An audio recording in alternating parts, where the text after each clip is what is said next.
BA part 3 के विद्यार्थियों, मैं doctor Neelam Paliwal, government PG college Jhalawar, आपके सामाजिक अनुसंधान की प्रक्रिया के चरणों के तहत आप लोग वैज्ञानिक विधि में अनुसंधान, सर्वेक्षण, विभिन्न पद्धतियाँ, तथ्य संकलन की विधियाँ आदि सब आपने पढ़ी। और अब आपका अगला चरण है निदर्शन, सैम्पलिंग। निदर्शन, सैम्पलिंग। सैंपल शब्द आप लोगों ने खूब अच्छे से सुना है। सैंपल मीन्स नमूना। कुछ को देखकर सबके बारे में अनुमान लगा लेना, अर्थात कि जो कुछ हम देख रहे हैं छोटा हिस्सा, वो सब उस सब का प्रतिनिधित्व करता है, अर्थात संपूर्ण समग्र का छोटा प्रतिनिधि। सबको देखना या परीक्षा करना हमारे लिए असुविधाजनक है, समय सापेक्ष हो सकता है, धन भी ज़्यादा लगेगा।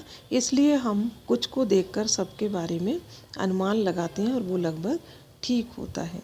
कुछ को देखकर या परीक्षा कर सबके बारे में अनुमान लगा लेने की विधि को हम निदर्शन कहते हैं।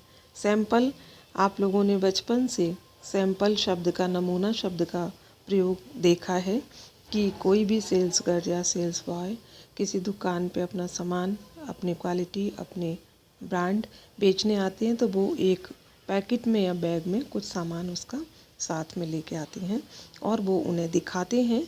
और वो दिखाने का मतलब है कि जो व्यक्ति, दुकानदार या जो ग्राहक जो इस चीज़ को देख रहा है, ये अनुमान लगा के कि जो हम बहुत सारी चीज़ खरीदेंगे वो वैसा ही होगा। तो ऐसे ही हम कोई भी चीज़ लेते हैं, चाहे चावल लें, दाल लें, घरेलू उपयोग में लें, तो उनका एक छोटा सा हिस्सा या मिठाई, छोटा सा हिस्सा हम पहले देखते हैं कि ज़रा सैंपल चखाना या सैंपल दिखाना।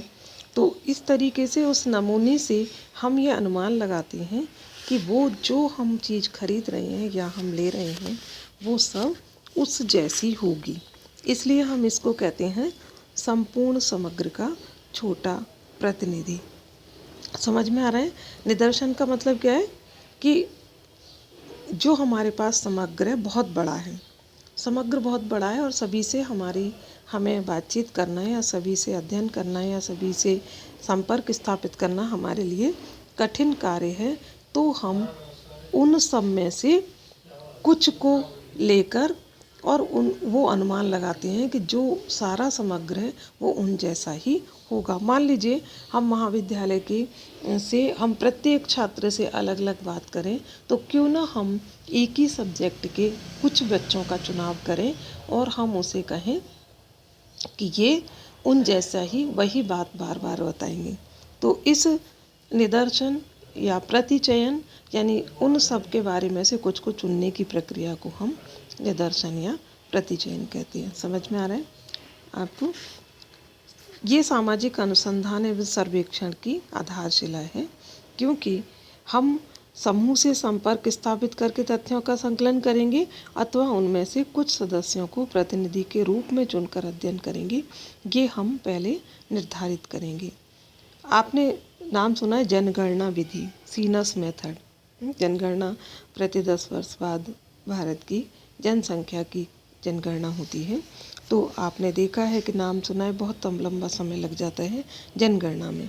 तो हमारे यहाँ ये दो पद्धतियाँ, जनगणना पद्धति और निदर्शन पद्धति, हम अपने अध्ययन विषय में ये दो पद्धतियों का प्रयोग कर सकते हैं।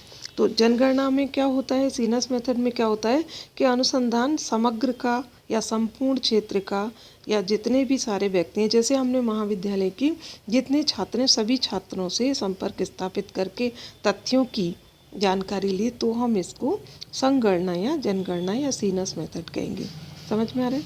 और यदि हम इसमें से कुछ का चुनाव करके कुछ छात्राओं से बात करेंगे तो हम उसको निदर्शन विधि कहेंगे। यानी जनगणना में पूरे समग्र पूरे समूह का अध्ययन किया जा रहा है और निदर्शन में उस समूह में से कुछ का चुनाव किया जा रहा है। यानी जनगणना में हम पूरे जितना भी हमारा विशाल क्षेत्र है हम पूरे का अध्ययन कर सकते हैं, लेकिन हम यहाँ इस निदर्शन में हम उस संपूर्ण समग्र में से कुछ का चुनाव करेंगे। यानी अर्थात निदर्शन क्या हो गया? निदर्शन हो गया संपूर्ण समग्र का छोटा प्रतिनिधि। यानी हम समग्र में से कुछ इकाइयों को अध्ययन हेतु प्रतिनिधि के रूप में चुन रहे हैं, इसीलिए हम इस प्रतिचयन या चुनने की प्रक्रिया को हम निदर्शन कहते हैं, है ना। वो क्या है? वो उस समग्र का उचित प्रतिनिधित्व करता है। अब यहाँ हम उसकी छोटा सा एक दो डेफिनेशन देख लेते हैं। आपको मैंने कहा था कि जो भी आप याद कर रहे हैं डेफिनेशन इस पेपर में, आपको साथ साथ आपको बुक के नाम भी याद रखने हैं। 4-5 तो बुक के नाम मैंने आपको क्लियर करवा दिए थे प्रारंभ में, और उन्हीं के आधार पर आपको बताया कि पीबी यंग, गुडे एवं हट, जहोदा एवं कुक, ये सी.ए. मोजर, ये ऐसे हैं जो बार बार रिपीट होते हैं, तो बुक के नाम भी आपको साथ साथ याद रखना है। तो अब यहाँ गुडे एवं हट कहते हैं किसी विशाल समुद्र का छोटा प्रतिनिधि। अब आपको समझ में आ गया कि संपूर्ण समूह तो आपका महाविद्यालय। हम ऐसे एग्जाम्पल लें जो हमें आसानी से समझ में आए, है ना। हम पूरे गांव का चुनाव कर रहे हैं तो वो जनगणना विधि होगी, और उस गांव में से कुछ परिवारों को ले रहे हैं तो वो निदर्शन विधि होगी। क्लियर? ऐसे ही पीबी यंग के अनुसार एक सांख्यिकीय निदर्शन संपूर्ण समूह अथवा योग का एक लघुकृत आकार का चित्र है जिससे कि निदर्शन लिया गया है। यानी हम जो चुनाव कर रहे हैं बहुत बड़े समूह का छोटा प्रतिनिधि है जिसमें समूह के सारे लक्षण विद्यमान हैं। अब यहाँ क्या हो गया? एक समूह में से निश्चित इकाइयों का चयन कर रहे हैं।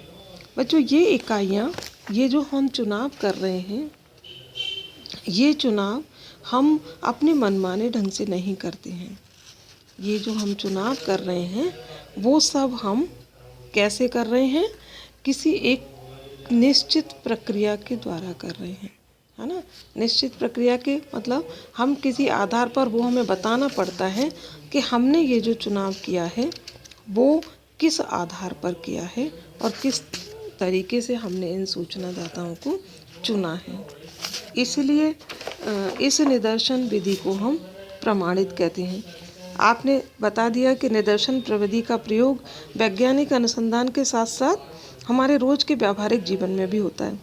हम लगातार बुखार आ रहा है, बीमार है, तो हम कहते हैं ना डॉक्टर को चेकअप करा के आओ, और लैब वाला हमारा एक रक्त की कुछ बूंद लेता है और उस बूंद से हमारे पूरे बीमारी का अनुमान लगाता है कि क्या क्या उनको होंगी। तो हम निदर्शन का कैसे चुनाव करेंगे ये आपको समझ में आ गया। हम इसी के इसमें बहुत सारी चीज़ें पढ़ेंगे। मुख्य रूप में निदर्शन के प्रकार हैं जो आपको क्या बताते हैं, वो उस आधार को बताएंगे कि हम जो चुनाव कर रहे हैं वो किस आधार पर हम इसका चुनाव करेंगे। तो हम निदर्शन का प्रयोग क्यों कर रहे हैं? क्योंकि हमारा निदर्शन का निष्कर्ष कितना यथार्थ हो सकता है ये इस बात पर निर्भर करता है कि समग्र की प्रतिनिधित्व पूर्णता पर, यानी वो कितना समग्र का प्रतिनिधि कर रहा है, यानी कितने जो समूह में व्यक्ति हैं वो कितने लोग एक जैसे हैं। तभी संभव होगा जब समग्र की प्रत्येक इकाई को निदर्शन में सम्मिलित होने का समान अवसर प्राप्त हो। यानी हमने अपने मनमाने ढंग से अपने अपने व्यक्तियों को या अपने पक्षपातपूर्ण तरीके से, जिन्हें हमें लगता है कि हम इनको चयन कर लें, हमने ऐसे व्यक्तियों का चयन कर लिया तो निष्पक्षता उसमें नहीं रहेगी। आकार हमारा छोटा सा है और हमने उतने ही लोगों को चुन लिया तो भी निष्पक्षता नहीं रहेगी। हमने अपनी सुविधा के अनुसार चुन लिया तो भी निष्पक्षता नहीं रहेगी। तो यदि हम समग्र की प्रत्येक इकाई को निदर्शन होने में सम्मिलित होने का समान अवसर दें और सभी के चुने जाने की समान संभावना हो तो हमारा निदर्शन उत्तम होगा, प्रतिनिधित्वपूर्ण होगा, विश्वसनीय होगा।